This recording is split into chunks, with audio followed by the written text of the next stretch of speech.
What's up everyone and welcome back to the MMA Zone. Today, let's get started with Joe Rogan gets roasted by the MMA community. Joe Rogan landed in the crosshairs of the MMA community this week thanks to comments he made about Jon Jones while speaking with Rampage Jackson on a recent episode of the Joe Rogan Experience. While discussing Alistair Overeem, Rampage and Rogan agreed that they would have liked to see him compete against Jon Jones. When Rogan brought up the fact that Overeem and other fighters from the Pride era were on performance-enhancing drugs, Rampage pointed out that Jones has failed drug tests in the past as well. Despite Jones failing drug tests for 3 different substances across 2 fights, and Rogan previously discussing Jones's PED testing failures with Derek from More Plates, More Dates, Rogan questioned the validity of Jones's testing failures while speaking with Rampage Jackson.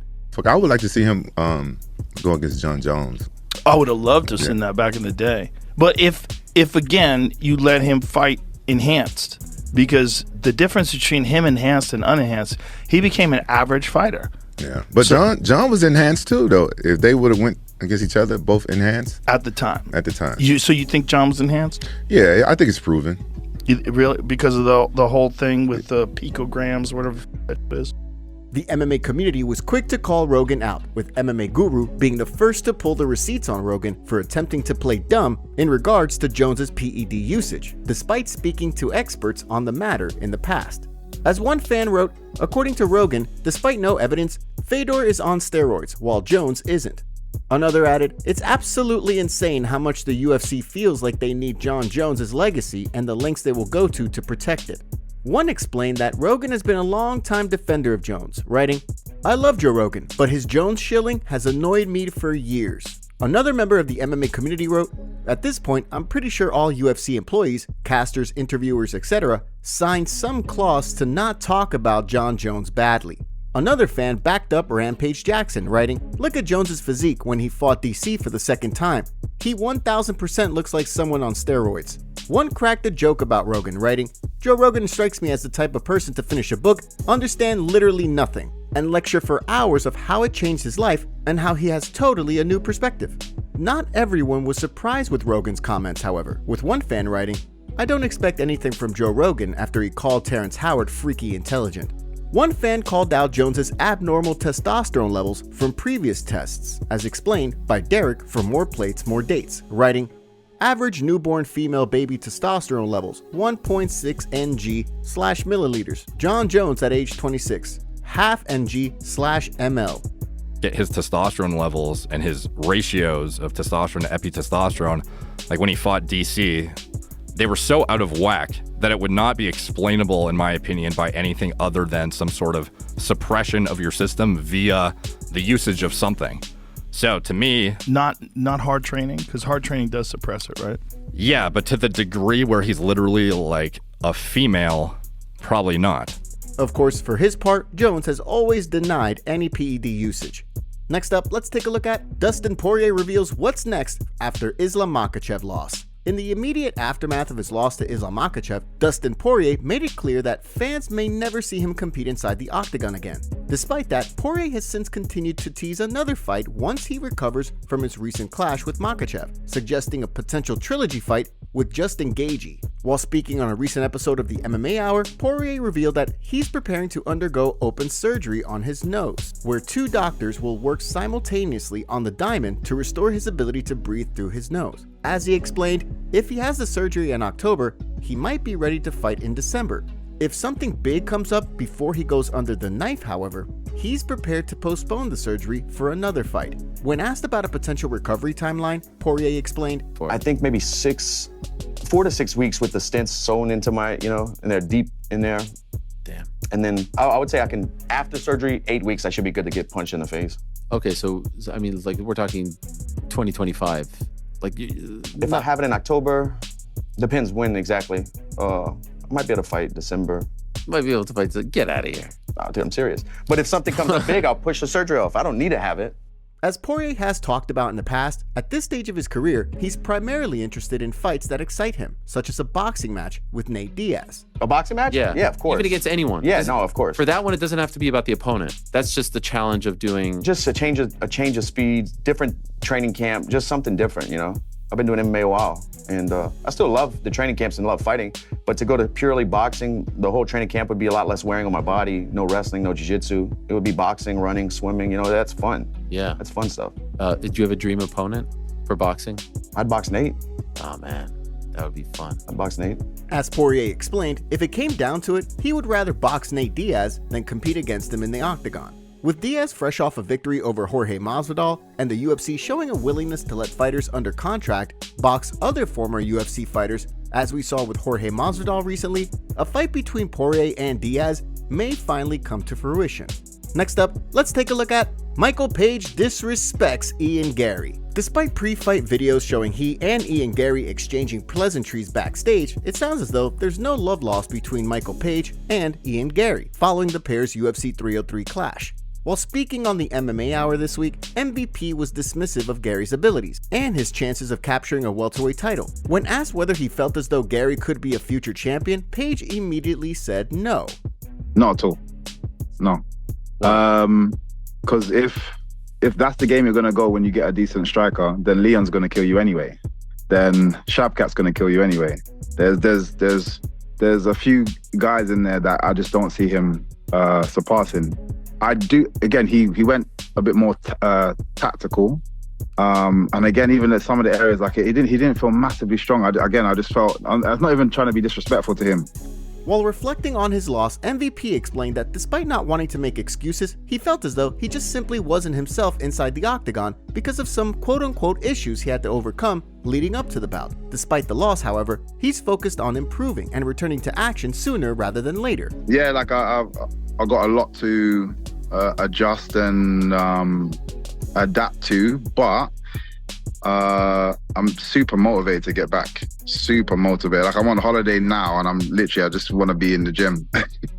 So far, no word yet on who MVP wants to fight next in the UFC. Next, let's take a look at Paddy Pimblett requests custom shorts for UFC 304. After seeing fighters like Max Holloway and Alex Pereira get their own custom Venom shorts, Paddy Pimblett wants to get in on the fun. Leading up to his UFC 304 scrap with King Green, Pimblett shared a screenshot of a DM he sent to the official Venom Instagram account. In it, he requested that the company give him orange shorts for his upcoming fight in Manchester like he used to wear while competing for Cage Warriors, writing, "Yo, am I getting my orange shorts then for UFC 304? Everyone wants to see me in them." While it's unclear whether or not Venom responded, given that Pimblett's request seems much more straightforward than fighters who want a specific design or pattern, many are hoping that Venom comes through and fulfills the baddie's request, as he looks to extend his 5-fight victory streak and crack the top 15 at lightweight. Next, let's take a look at UFC fight updates. Ahead of this weekend's UFC Fight Night Denver card, let's take a look at today's UFC fight updates, starting with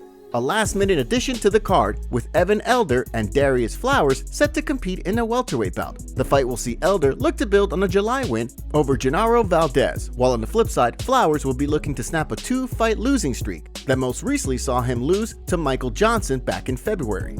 Next month, Stuart Nickel and Jesus Aguilar are reportedly set to compete in a flyweight bout at UFC 305. That will see Nickel look to build on a 7-fight winning streak in which he's been undefeated throughout his entire pro career, while Aguilar looks to build on a 2-fight win streak inside the octagon. Shifting gears and looking ahead to September, reports have indicated that Jacqueline Amorim and Vanessa Demopoulos are set to compete on the UFC Vegas 97 card on September 7th. The bout will see Amorim look to build on a 2-fight win streak that most recently saw her submit Corey McKenna in March, while on the flip side, Demopoulos will look to build on a 2-fight win streak that saw her defeat Emily Ducote in May. Last but certainly not least, in the way of UFC fight updates, Fares Ziam and Matt Frivola are reportedly set to compete on the UFC Paris card on September 28th. The bout will see Ziam look to build on a 3-fight win streak that recently saw him pick up a narrow decision win over Claudio Puelles, while on the flip side, Frivola will look to bounce back after a loss to Benoit Saint-Denis in November, which snapped the Steamroller's 3-fight win streak. Next up, Aljamain Sterling and Movsar Evloev go back and forth. Aljamain Sterling recently called out Movsar Evloev for a clash of contenders at the Sphere in September. While the call-out was well received by the MMA community, Evloev took to social media in response, writing, "Aljo, I spoke with the UFC and it was confirmed, me and you, August 24th, main event, 5 rounds. If you're not going to fight me, then don't waste my time. I'm not a bully, but the only time I'll bully you is in the cage. Sign the contract. Sterling then doubled down on his September call-out, writing, Jesus man, what is wrong with your ears, brethren? I said September for the 4th, maybe 5th time. If you don't want to wait, then move on. Simple. Stop complicating this. Evloev then agreed to a clash in September, writing, You told the UFC you don't want to go to Abu Dhabi. This is correct. I'm willing to fight you in Jamaica. Okay, I will wait till September. Let's see if you're a man of your word. Evloev then shifted gears, putting the rest of the division on notice, writing, This is my plan. After I knock out Aljo and after Max knock out Topuria, I'm gonna make this guy humble. Evloev then posted a photo of Sterling moments after being knocked out by Marlon Moraes back in 2017. He then followed it up with another post, making it clear that he's done being a nice guy, writing, I'm done being a nice guy. No more mercy. I'm gonna send him back to 135. With both fighters on board for a clash in September, it sounds like all that's left is for the UFC to finalize a bout agreement. Now, let's shift gears and take a look at Sean Strickland reacts to offer. Recently, Sean Strickland stepped into the cage to spar with a former Navy SEAL turned MMA fighter, putting an absolute beatdown on the former service member throughout their 25-minute sparring session. The situation came to fruition after Strickland issued a challenge to former Navy SEAL Jason Pike, who claimed that he would seriously hurt Strickland in a street fight. At the time, Strickland made it clear that he didn't believe there was a single Navy SEAL who could survive a week of training with him. Now, following his recent sparring session, the former champ has landed himself in the crosshairs of former Navy SEAL and ultramarathon runner David Goggins, who called him out in a video online. Because this is your opportunity to show the world that you can me up. I'm gonna have camera crews out there. You make sure you bring your camera crew out there, because you're gonna want to get this on camera. Because the 49-year-old broke down, up knees, up body guy is gonna put you through a camp that you think that you can me up in, okay? So this is your opportunity. And Strickland, I haven't forgotten about your video. I hope I see you there also. You gotta email me, the haters, at info@DavidGoggins, and I'll get the best haters of them all, 10 or 12 of you. Stay hard. Strickland was quick to issue a response to Goggins with a video of his own. Goggins, I heard you want a piece. Challenge accepted. Just so you know, man, the only thing you ever beat me at in life is run. But guess what? I don't have to run. You run from me. From the sounds of things, the Goggins-Strickland beef is just getting started. Dustin Poirier goes off on Michael Chandler on the MMA Hour after Chandler tweeted to Poirier saying, "Retire, man, we're good." Here's what Dustin had to say. Well, I mean, come on, dude. Look, no thanks. Retire. We good. Who the f is we? You just got here, buddy. You're not one of us. You're not we. I've been here. Come on, dude. We are good. Who's we? You know, welcome to the UFC, dude. You got one win in the UFC. Yeah, bro. He's not one of us. He just got here. Who's we? He's speaking for the lightweight division? He's beating himself. He's doing a good job of beating himself. What do you mean? Dude, he's wasted 2 years. If it doesn't happen though, then it's a massive blunder. Dude, it's horrible for him. But I think he's got Dana White privilege too, so he'll be all right. Chandler then responded to Dustin being on the MMA Hour on Twitter by writing, "Dues paid, but I'm living rent-free." Dustin then responded to Chandler in another interview today. Here's what he had to say. I don't know if you saw, but he tweeted at you about an hour ago. It was in response to your interview with Ariel where you said, like, who's we? Like, you just got here. He said, dues paid, still living rent-free. Do you have a response to Michael Chandler? Man, Michael Chandler. Check your record, buddy. That last L 2 years ago, it's the kid right here. Khamzat brutally beats a YouTuber in sparring after the influencer challenged him to survive 1 minute in the octagon. Here's the clip.